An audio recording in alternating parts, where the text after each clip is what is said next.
இங்கே பாருங்க அவர் வீட்டை விட்டு கிளம்பிட்டார், இங்கே பாருங்க அங்கே வந்துட்டார், இங்கே பாருங்க இங்கே வந்துட்டாருன்னாரு. ப்ரெஸ்ஸுக்கு பயந்துட்டு செங்கோட்டையின் பின்னாடி அப்படியே ஒழிஞ்சிட்டே அப்படியே போயிட்டார். அது ஒரு நல்ல ஒரு சைனாக எனக்கு தெரில, ஒரு லீடருக்கான சைனாக அது தெரில. அவரோட வேலையை அவர் கரெக்டாக செய்கிறாரு, சிஎமோட வேலை கரெக்டாக செய்கிறாரு. அதில் வந்து எந்த ஒரு மாற்றமும் கிடையாது. பழைய ஆட்சி மாதிரி தான் இருக்குது எனக்கு தெரிஞ்சு. அப்படியே டிஎம்கே 2.0 மாதிரி தான் இருக்குது. சைபரில் சிறந்த சைபர் இதுன்னு தான் நம்ம தேர்ந்தெடுத்துட்டு இருக்கோம். சைபர் தான். ஏன்னா அவங்கவுங்க தொகுதியில் அவங்கவுங்க அமைச்சரங்க வந்து நல்லபடியாக வேலை செய்கிறாங்க. இது வரைக்கும் நாங்கள் பார்த்ததே இல்லை. இயற்கை பேரிடர் இன்னும் வரல. இவங்க ஆட்சி என்னன்றது செப்டம்பர் மாதம் தெரிஞ்சிடும். எங்கள் வீட்டில் எல்லாரும் விஜய்க்கு தான் ஓட்டு போட்டாங்க. ஆனால் அவங்க நினச்ச மாற்றம் வந்து இன்னும் வரல. மெயின் என்னன்னு பார்த்தீங்கன்னா பெண்கள் பாதுகாப்புன்னு ஒரு விஷயம் சொல்லியிருந்தாங்க. ஆனால் அந்த 15 நாளில் மட்டுமே பார்த்தீங்கன்னா எனக்கு தெரிஞ்சு சேலமில் ஒரு குழந்தைய இது பண்ணிட்டாங்க, கோவையில் ஒரு குழந்தைய இது பண்ணிட்டாங்க. இன்னும் 2-3 குழந்தைங்க இந்த மாதிரி பண்ணியிருக்கிறாங்க. இந்த மாதிரி பிரச்சனைக்காக தான் டிஎம்கே வந்து மக்கள் வந்து வேண்டாம் அப்படின்னு டிவிகே தேர்ந்தெடுத்தது. மற்றபடி டிஎம்கே ஆட்சியில் வந்து ஒரு மேஜர் ஃபால்ட்டாக மக்கள் பார்த்த விஷயம் இந்த சட்ட ஒழுங்கு மட்டும்தான். இப்போ அதை தான் தருவன்னு சொல்லி தான் வந்திருக்காங்க. பட் அவங்களுமே அதில் கோட்டை விடுற மாதிரி எனக்கு தோணும். அவங்க இப்போ புதுசுன்றதுல மேபி இப்படி இருக்கலாம். அவர் போக போக கற்றுப்பார். மக்கள் பிரச்சனையை கேட்கணும். இப்போ கூட விவசாயி கடன் தள்ளுபடின்ட்டு அதில் ஒரு குளறுபடி ஏதோ நடந்திருக்கு. விவசாயிங்க வந்து இப்போ போராட்டம் பண்ணிட்டு இருக்காங்க. விஜய் வந்து அது போய் பார்க்கவும் மாட்டுறாரு, ப்ரெஸ்ஸை சந்திக்க மாட்டுறாரு. அது ஒரு பெரிய கன்சர்னாக இருக்குது. ஏன்னா ஒரு முதலமைச்சருக்கு தகுதி என்னென்னா மக்களை வந்து பிரச்சனையை வந்து டைரெக்டாக நோட்டீஸ் பண்ணணும். நேற்று கூட நான் பார்த்தேன், ப்ரெஸ்ஸுக்கு பயந்துட்டு செங்கோட்டையின் பின்னாடி அப்படியே ஒழிஞ்சிட்டே அப்படியே போயிட்டார். அது ஒரு நல்ல ஒரு சைனாக எனக்கு தெரில, ஒரு லீடருக்கான சைனாக அது தெரில. ஏன்னா அது நல்லதோ கெட்டதோ நம்ம என்ன சொல்ல வரோம், நம்ம மைண்ட் என்ன இருக்குன்னு மக்களுக்கு எப்படி போய் சேரோன்னா அதை வந்து ப்ரெஸ்ஸில் இருக்க மக்கள் தான் ஒரு இன்டர்மீடியட்டாக நின்று மக்களோட கேள்விகள் எல்லாம் முதலமைச்சர்கிட்ட எடுத்து வச்சு முதலமைச்சர் வந்து அது மக்களுக்கு டைரெக்டாக பதில் சொல்கிற மாதிரி தான் அது ப்ரெஸ்ஸோட இது. ஆனால் அது ப்ரெஸ்ஸை சந்திக்காதது ஒரு மிகப்பெரிய ஒரு ட்ராபேக்காக நான் பார்க்குறேன். ஓகே ப்ரோ, இப்போ இந்த ஆட்சியை தாண்டி பெட்ரோலு டீசல் விலைலாம் ஏறிட்டு இருக்கு நாளுக்கு நாள். அது வந்து இவர்கிட்ட இவங்கள சொல்ல முடியாது. அது ஆக்சுவலாக அது வந்து அது போர் நடக்கிறதுனால அது வேர்ல்டு வைடு ஒரு பிரச்சனையாக இருக்குது. பட் இது வந்து மத்திய அரசு ஸ்டெப் எடுக்கணும். போன வாட்டி ஸ்டாலின் வந்த உடனே 2 ரூபா என்னமோ கம்மி பண்ணாருன்னு நினைக்கிறேன் நான். அந்த மாதிரி கொஞ்சம் கன்சர்ன் பண்ணி மக்களுக்காக ஒரு கம்மி பண்ணி கொடுத்தாருன்னா நல்லாயிருக்கும். அது ஒரு மேஜர் ஒரு இதாக பார்க்குறேன். இப்போ இந்த பெண்களுக்கான அடிப்படை வசதின்றதால இப்போ முதல் கட்டமாக பார்த்தீங்கன்னா ஒரு சிங்கப்படை ஒன்று திரட்டியிருக்கார், சிங்கப்பெண் அதிரடி படைன்னு. அது ஆல்ரெடி அம்மா ஆட்சியில் இருந்தது தானே. அப்படி ஆல்ரெடி பிங்க் பெட்ரோல்னு முன்னாடியே இருந்தது. அம்மாவுக்குன்னு அம்மா போலீஸ் அப்படின்னு நினைக்கிறேன் அந்த பேர். அதுக்கு முதல்ல அவங்க இன்ட்ரடியூஸ் பண்ணாங்க. அது அடுத்த கட்டத்துக்கு டிஎம்கே வந்து பிங்க் பெட்ரோல்னு கொண்டு போனாங்க. இப்போ அதையே தான் ஒரு பேர் மாற்றிருக்காரு தவிர்த்து அது மற்றபடி எதுவும் பெரியசாக ஸ்டெப் எடுத்த மாதிரி எனக்கு எதுவும் தெரியல. இந்த மாதிரி நடக்கிற குற்றங்களுக்கு வந்து விரைந்து அதிகபட்ச தண்டனையை வாங்கி கொடுக்கணும்னு ஒரு மீட்டிங் போட்டிருக்காங்க. அது இதுக்கப்புறம் செயல்படுமா, அதை பற்றின கருத்துக்கள் எடுத்தாங்கன்னா ரொம்ப சந்தோஷம் தான். ஏன்னா மக்கள் பாதுகாப்பு தான் மெயின். நமக்கு வந்து இவங்க ஆச்சு அவங்க ஆச்சுன்னு இல்லை, மக்கள் சந்தோஷமாக இருந்தால் போதும். அந்த அவர் சொன்ன வாக்குறுதிகளை நிறைவேற்றி கொடுத்தாலும் கொஞ்சம் நல்லதாக இருக்கும். சிஎம் சார் கையில் தான் இப்போ இருக்குது காவல்துறைன்றது. காவல்துறையினர் எப்படி செயல்படுறாங்க? கடைசி ஆட்சியில் வந்து காவல்துறையினர் வந்து பப்ளிக் அகைன்ஸ்டாக வந்து பண்ணதாக வந்து மக்கள் வந்து நிறைய காரணங்கள் முன்வைச்சாங்க. இப்போ அரசியல் மாற்றம், ஆட்சி மாற்றத்துக்கு அப்புறம் காவல்துறையினர் வந்து இப்போ மக்களுக்கு நண்பன் மாதிரி இருக்காங்களா, இல்லை அகைன்ஸ்டாக அதே மாதிரி தான் இருக்காங்களா? அகைன்ஸ்டாக தான் இருக்காங்க. ஏன் அது அகைன்ஸ்டாக இருக்காங்கன்னு நான் சொல்கிறேன்னா, நீட்டுக்கு பேப்பர் லீக் ஆனதுக்கு வந்து இந்த எஸ்எஃப்ஐ நம்ம students federation of India communist அமைப்பை சேர்ந்த ஒரு மாணவர் இயக்கம் என்ன பண்ணாங்க பார்த்தீங்கன்னா, போராட்டம் பண்ணாங்க. அதில் வந்து காவல்துறை வந்து ஸ்டூடெண்ட்ஸ் ஹேண்டில் பண்ண விதம் எனக்கு பிடிக்கல.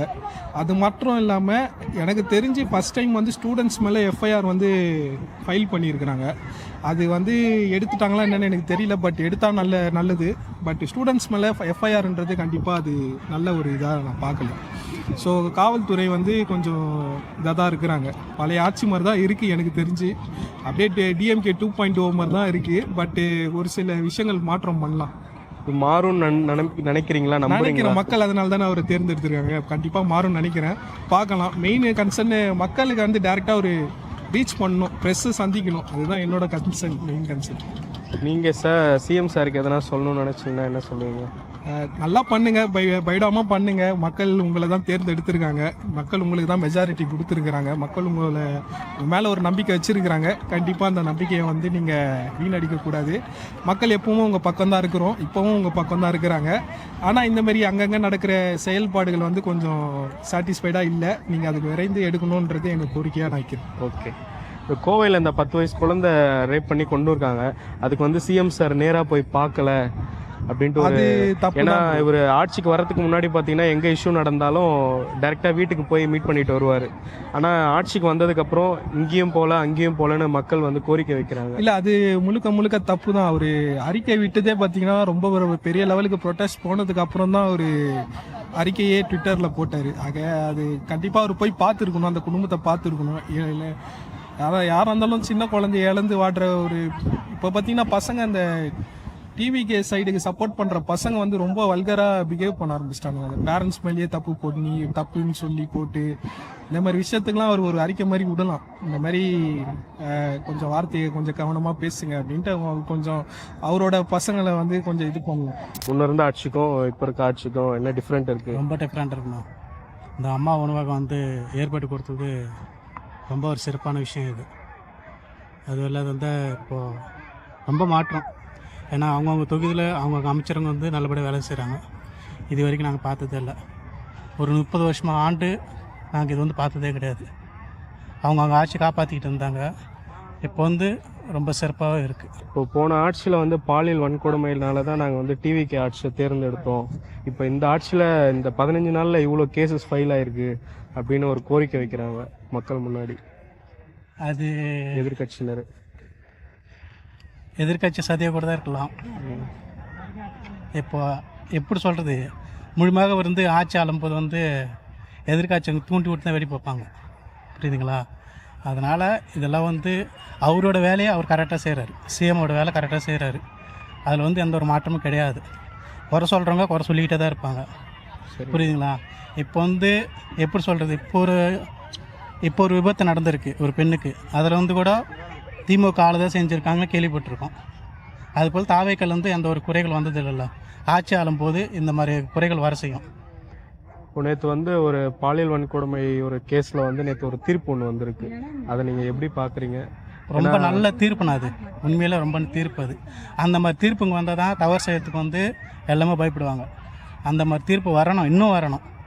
ஏன்னா 75 நாளில் வந்து அது இன்னும் லேட்டு, அது இன்னும் சீக்கிரமாக வரணும். சரிண்ணா, சீக்கிரமாக வந்தால் தான் இதுக்கு ஒரு முடிவு வரும். இப்போ நீங்கள் தமிழக அரசுக்கு ஒரு கோரிக்கை வைக்கணும், இதெல்லாம் இன்னும் கொஞ்சம் பண்ணிங்கன்னா இன்னும் கொஞ்சம் பெட்டராக இருக்கும் அப்படின்னா என்ன சொல்லுவீங்க? இன்னும் பெண்களுக்கு பாதுகாப்பு அதிகமாக வரணும். ஏன்னா அதுக்காக இப்போது அதிரடி சிங்க பெண்கள் அதிரடி படைன்னு ஒன்று அண்ணன் பண்ணியிருக்காருன்னு சொல்லிட்டு இருக்காங்க. இப்போ அதெல்லாம் எப்படி பார்க்குறீங்க நீங்கள்? அதை தான் நான் சொல்கிறேன், அது சீக்கிரமாக தேர்ந்தெடுத்து அந்த வேலையை வந்து தொடங்கினான்றேன் நான். சரி, ஓகே. எந்த ஒரு தடங்கள் இல்லாமல் அவர் ஆட்சி செய்யும் போது யாரும் வந்து குறுக்கிடக்கூடாது, அவர் வேலையை அவர் செய்யணும். ஓகே. குறை சொல்கிறவங்க குறை சொல்லிக்கிட்டே தான் இருப்பாங்க ஆட்சி. இது வந்து இப்போ இல்லை, ஏன்னா அம்மா காலத்துலேருந்து கலைஞர் காலத்துலேருந்து ஏட்டுக்க போட்டியாக தான் நடக்குதே தவிர ஒரு காலம் தீர்வு வந்ததில்லை. இப்போ இவர் எடுத்து நடத்திருக்கிறாரு, சிஎம் விஜய் அவர்கள் வந்து எடுத்து நடத்திருக்காரு. அது நல்லபடியாக நடக்க விடட்டும், குறை சொல்லாமல் கொஞ்சம் ஒதுங்கி இருந்தால் போதும். அவர் ஆட்சி எப்படி நடக்குதுன்னு பார்க்கலாம். 23ஆம் ஓட்டு போட்டோம், 4ஆம் அதிர்ச்சி ஆனோம், பயங்கர அதிர்ச்சி ஆனோம். அப்புறம் அப்படியே அவங்களே ஆள் வச்சு, இங்கே பாருங்க அவர் வீட்டை விட்டு கிளம்பிட்டார், இங்கே பாருங்க அங்கே வந்துட்டார், இங்கே பாருங்க இங்கே வந்துட்டார்னாரு. இப்போ ப்ரெசண்ட் ஒரு 3 நாளாக பப்ளிக் மேலே எந்த அளவுக்கு மரியாதை கொடுக்க வேண்டாமோ அந்த அளவுக்கு நடந்துக்கிட்டு இருக்கு. ஏன்னா உங்களுக்கு சட்டசபைன்றது வந்து பப்ளிக்கோட இடம். அங்கே வந்து நான் அங்கேருந்து வந்திருக்கேங்க, உங்களுக்கு ஆதரவு கொடுக்குறேன் அப்படிங்களா, உடனே ஒரு சால்வை. நான் இங்கேருந்து வந்திருக்கேங்க, ஐயோ சொல்லக்கூடாது, ஏன் வெயிட் பண்ணிங்க, வாங்க உள்ளே வாங்க. இப்போ அது வந்து பனையூரா தமிழக சட்டசபையாக நம்மளுக்கு தெரியும். சுத்தமாக வந்து என்ன இவங்க பப்ளிக்கை பொறுத்த வரைக்கும் இன்க்ளூடிங் மீ, நான் என்னவோ சேர்த்து சொல்லணும். எங்களுக்கு நல்லது என்னென்னா 5 கிலோ அரிசி எக்ஸ்ட்ரா போட்டால் நல்லவர், 1 கிலோ பாமாயில் எக்ஸ்ட்ரா கொடுத்தா நல்லவர், பஸ்ஸில் ஓசியில் விட்டா நல்லவர், 1000ன்றதை 2500 கொடுத்தா நல்லவர். இதெல்லாம் எப்படி கொடுக்குறாங்க, என்ன கொடுக்குறாங்கன்னு யோசிக்காத வரைக்கும் எங்களுக்கு வந்து இன்னும் அந்த எலெக்ஷன்றது ஒரு திருவிழா தான். திருவிழான்றது எப்படி 10 நாள் நடக்கும். 10 நாளைக்கு அப்புறம் எவ்வளோ செலவாச்சு, அடுத்த திருவிழா வரையும் என்ன பண்ண போகிறோம், இதுதான். ஒன்றும் பெருசாலாம் கிடையாது சார். நாலேஜ் வேணும். முந்தானத்து பார்த்தீங்கல்ல, நான் சுற்றுலாத்துறையா சுற்றுச்சூழல் துறையான்னு எனக்கு சரியாக தெரிலன்ற ஒரு மினிஸ்டர். எவ்வளோ பெரிய ரெக்கார்டு.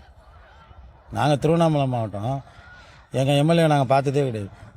ஜெயிச்சப்புறம் தான் தெரியும், ஓ அபிஷேகா அப்படின்னு. ஆனால் இன்னி வரைக்கும் அங்கே அவர் மூஞ்சி எங்களுக்கு தெரியாது. சரி சரி. சும்மா ஸ்டண்ட்டு, அவ்வளோதான். இது வந்து வெறும் ஸ்டண்ட்டு. அவரோட பர்சனல் வெஞ்சன்ஸாக அவர் தீர்த்துக்கினார், அவ்வளோதான்.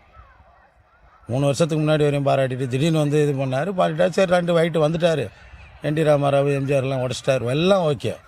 என்ன பண்ண போகிறேன் இப்போ வரைக்கும் 5 வருஷத்துக்கு நான் எப்படி ஸ்ட்ராங்காக உட்கார்றதுல தான் கவனமாக இருக்காரே தவிர, மற்றபடி அவர் பின்னாடி தூக்கின்னு போய் ஒரு வாட்டமாம பாட்டா கூட அவரோட ப்ளஸ். அது அவர் விஜய் இருக்காருன்னா அவரோட ப்ளஸ்ஸு. அப்படியே திணறிலாம் திரும்ப மாட்டார். மற்றபடி ஆட்சி வந்து 5 வருஷத்துக்குலாம் ஒன்றுமே விளையாது. அவங்க சும்மா 500 மூணாங்க, ஜெயலலிதாமா கூட தான் மூணாங்க 500. இவர் வந்து அதே மாதிரி வழக்கம் போல் நான் மூட்டேன்னா நான் போய் என்ன போகிறது இல்லை இல்லையா, 717 மூட்டேன்னு நான் போய் பார்க்க போகிறது இல்லை. எங்கள் ஊரில் இன்னும் ஓடிட்டு தான் இருக்குது. அதே ஸ்கூல் இருக்குது, அதே சர்ச் இருக்குது, அதே அம்மன் கோயில் எல்லாமே இருக்குது. பார்ப்போன்னு வெயிட் பண்ணுறதுக்கு வந்து இது வந்து மழை கிடையாது. பார்க்கலாம், நாளைக்கு பார்க்கலாம். இது வந்து சின்ன பசங்கிட்ட மாட்டிட்டு முழுகி போகுது, அவ்வளோதான். சரி. முன்னாடியும் அதுக்குன்னு நான் முன்னாடி சப்போர்ட் பண்ணி பேசலை. சைபரில் சிறந்த சைபர் இதுன்னு தான் நம்ம தேர்ந்தெடுத்துட்டு இருக்கோம். சைபர் தான் சிறந்த சைபர். எந்த சைபர்னு ஒரு 5 வருஷத்துக்கும் தேடிக்கிட்டு இருக்கோம் நம்ம. இப்போ பெண்களுக்கான ஒரு பாதுகாப்பு அதெல்லாம் கிடையாது. அது வந்து கவர்மெண்ட்டை சொல்லி தப்பு கிடையாது. அது வந்து முட்டாள்தானே. ஒரு முதலமைச்சரோ ஒரு எம்எல்ஏவோ ஒரு போலீஸ்காரங்க கூட எவனுக்கு என்ன மென்டாலிட்டி மாறுதுன்னு அவன் பின்னாடி சுத்த முடியாது. தனி மனித ஒழுக்கம், என் ஒய்ஃபு என் பொண்ணு இப்படின்ற எண்ணம் எனக்கு வரணும். பிடிச்சாலும் நைட்டு அவன் வீட்டுக்கு தான் அவன் போகிறான். அதனால் அவன் கவர்மெண்ட்டை சொல்லி தப்பு கிடையாது. பக்கத்தில் இருக்கிறவன் கேட்க மாட்டான்ல, டக்குன்னு எடுத்துட்றான்ல. இப்போ உங்களுக்கு ப்ரொஃபஷன் கேமரா தூக்குறீங்க, இருக்கிறவன் பூரா பாலுமேந்திராவை தான் சுற்றுறான் ஊரில். அவன் ஜல்லத்துக்கு எடுத்துடுறான். சார் என்ன சார், எஸ் நான் பார்த்தேன் சார், இது அமிச்சேன் சார், அப்படி தான் தெரியுறானுங்க. அது கவர்மெண்ட்டை சொல்லிலாம் தப்பே கிடையாது. தனி மனித ஒழுக்கம் தான் அதுக்கு மெயின். அவன் சுயமாக யோசிக்கணும், நம்ம பண்ணலாமா அது பண்ணக்கூடாது, எந்த கவர்மெண்ட்டாக இருந்தாலும். நேற்று ஒரு பாலியல் வழக்குக்கு ஒரு தீர்ப்பு ஒன்று கொடுத்துருக்காங்க. எத்தனை வருஷம் கழிச்சு அது இந்த ஆட்சியில் கிடச்சிருக்கு. அப்படியெல்லாம் சும்மா 15 நாளில் கெட்டது இருந்தாலும் அவன் தான் பொறுப்பு, தீர்ப்பு வச்சாலும் அவன் தான் பொறுப்புலாம் நம்ம திரும்பி பார்க்கணும் அந்த கேஸை. அந்த கேஸ் எப்போ நடக்க ஆரம்பிச்சது, ட்ரையல் எப்போ வந்தது, எப்போ அதுக்கு ஜட்ஜு வந்து இப்போ கொடுத்துட்டதுனால விஜய் ஆட்சியில் தீர்ப்பு கொடுத்துட்டாங்கலாம் சும்மா இல்லை. அதுக்கு நேற்று வந்து ஒரு உறுதிமொழி எடுத்திருக்காங்க. நம்ம வந்து அதிகாரிகளெல்லாம் கூப்பிட்டு விஜய் ஒரு ஆலோசனை நடத்தினார். இப்போ இதுக்கப்புறம் நடக்க போகிற குற்றங்களுக்கெல்லாம் சீக்கிரம் விரைவாக ஆக்ஷன் எடுத்து அதிகபட்ச தண்டனை வாங்கி கொடுக்கணுன்ட்டு நேற்று ஒரு மீட்டிங் போட்டு பேசியிருக்காங்க. அது இன்னும் எடுப்பாங்களா? அது அதிகபட்ச தண்டனைன்றது கோர்ட்டில் என்னது, ஒன்றும் பெரிய தண்டனைலாம் வரல, தொங்க விடுறது அவ்வளோதான். ஜெகன்மோகன் ரெட்டி கொடுத்தாருல, தப்பிச்சு போனாருங்க, போட்டு தள்ளிட்டோம், அதான் தண்டனை. அப்போ தானே சார் பயம் வரும். தூக்குன்றதும் உடனே வந்துடும். அதான் தூக்குக்கு மனித உரிமை ஆணையன்னு ஒருத்தர் இருக்கிறான். தூக்கு தண்டனையே வேணான்னு கேட்குறவனும் ஒருத்தர். இவனுங்கெல்லாம் ரிட்டு போடுவானுங்க. இதெல்லாம் தாண்டும். அண்ணன் தப்பிச்சு போனார், அவனே ஒத்துக்கிறான். துண்டை போட்டு வரான். கோயம்புத்தூர் கேஸில் போலீஸ்கார் துண்டை போடுறாரு, கேமரா பார்த்தானே அவன் துண்டை எடுக்கிறான், பார்க்கட்டுண்டா என்ன அப்படின்றான். அவனை நீங்கள் வந்து நல்லா ஏசி வண்டியில் வச்சு அவனை கூப்பிட்டு போயிட்டு 3 வேளையும் பஞ்சப்பொடி சாப்பாடு போட்டு கொடுத்து அவனை வச்சு வளர்த்திட்டு இருக்கீங்க. இதுக்கு மேலே ப்ரூஃப் என்ன வேணும்? சிம்பிள், வலிக்கு விழுந்துட்டான் அந்த இதில் சொல்லியா, அந்த ரயில்வே ஸ்டேஷனில் ஒரு பொண்ணை ஒருத்தன் ஆசிட் ஏதோ ஊற்றி கொண்டான் இல்லையா, நம்ம முடிஞ்சுதா? அது வயிற கஷ்டார் அவர் இல்லை, ஆசிட் ஊற்றில வெட்டி கொலை போனால் வயிற கஷ்டா நுங்கம்பாக்கம் வயிற கஷ்டாங்கண்ணா. நம்ம நம்பலையா? அடுத்த கேஸுக்கு நம்ம போயிட்டோம். ஏன்னா நமக்கு வருஷம் தீபாவளி, பொங்கல், குழந்தைங்களுக்கு பிறந்த நாள், கல்யாண நாள் எல்லாம் வரும். இதுக்கெல்லாம் எப்படி சம்பாதிக்க போகிறோன்ற எண்ணத்தில் இருப்போம். நடுவில் டீ கடையில் இந்த கேஸ் நம்மளுக்கு ஒன்று பேசுகிறதுக்கு. ஏன்னா நாட்டில் நிறைய இருக்குது. கவர்மெண்ட்டே நம்ம ஃபுல்லாக எதிர்பார்க்கக்கூடாது. இந்த மாதிரி சட்டம் ஒழுங்கு பிரச்சனை எல்லோரும் அவங்கவுங்க வேலையை. இப்போ நான் கேட்ரிங்கு, சமையல், நான் எவ்வளோ நேர்மையாக இருக்க முடியுமோ அவ்வளோ நேர்மையாக நான் இருக்கணும். ஓரளவுக்கு 75% தான் நான் நேர்மையாக இருப்பேன். ஃபுல் நேர்மையாக இருந்தேன்னா நான் வந்து வள்ளலார் மனம் தான் நடத்த முடியும். வாங்க சாப்பிட்டு போங்க, விளக்கு எரிகிற வரைக்கும் உங்களுக்கு சாப்பாடு இருக்குது. அது முடியாது. தனி மனித வழக்கு கவர்மெண்ட் எல்லாமே சொல்லக்கூடாது சார். நம்ம அது விஜய் வந்தாலும் கலைஞரும் ஜெயலலிதா எந்திரிச்சு திருப்பி வந்து ஆட்சி போனாலும் சரி, நல்லது எதுன்னு ஃபஸ்ட்டு இவங்க தெரிஞ்சுக்கணும். நல்லதுன்னா ரோடு போகிற, இப்போ எல்லாருமே ரோடு போட்டேன், என்ன ரோடு போட்டேன், என்ன காசு கொடுத்து, ஏன் காசு எனக்கே திருப்பி கொடுத்துக்கிட்டு எவனாக இருந்தாலும் சரி. இப்போ இவங்க 1500 இவங்க வந்து ஃபிசிக்கலி டிசேபிள், அவங்க 1500 பென்ஷன் வாங்குறாங்க. அது ஓகே. குறை உள்ளது கொடுக்குறான், வாங்கக்கூடாது. நான் குறைன்னு சொல்லி வாங்குற மாதிரி அது ரைட்டு வாங்கிக்கிறாங்க, தப்பு சொல்லலை.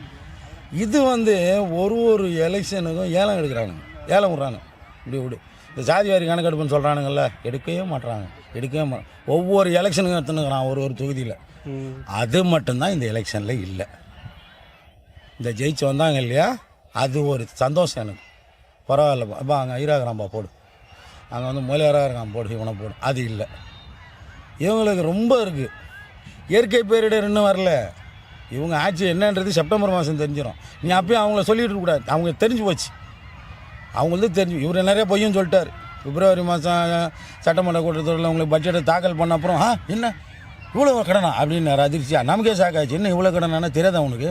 தெரிஞ்சு தான் சொன்னியா 6 சிலிண்டரு, காலி சிலிண்டர் வேணால் கொடுக்கலாம். 6 சிலிண்டர் நான் எடுத்துன்னு போய் ஃபில் பண்ணிக்கலாம். அதெல்லாம் வர்றதுக்கு ஆசைப்படுறது. இப்போ அவரோட கவனம் பூரா 5 வருஷம் நான் உட்காரணும். 5 வருஷமும் எனக்கு வந்து ஆதரவு பேர் இருக்கக்கூடாது, கூட்டணி ஆட்சியாக இருக்கணும். அதுக்கு தான் கூப்பிட்டு சீட்டு கொடுத்துனுக்கிறாரு எல்லாருக்கும் மந்திரி பதவி. அது தவறு. உனக்கு பப்ளிக் சப்போர்ட் இருக்குது, பப்ளிக் சப்போர்ட்டுங்க ஆண்டவரில் எல்லாமே இருக்குது. போ இறங்கி செய், இறங்கி அட்டி. அதை விட்டுட்டு எதுக்கு ஆளுங்களை கூப்பிட்டுக்கிட்டு நீ வா எம்எல்ஏ போய் ராஜினாமா பண்ணிட்டோம் அப்புறம் பார்த்துக்கலாம். தேவையில்லாது நம்ம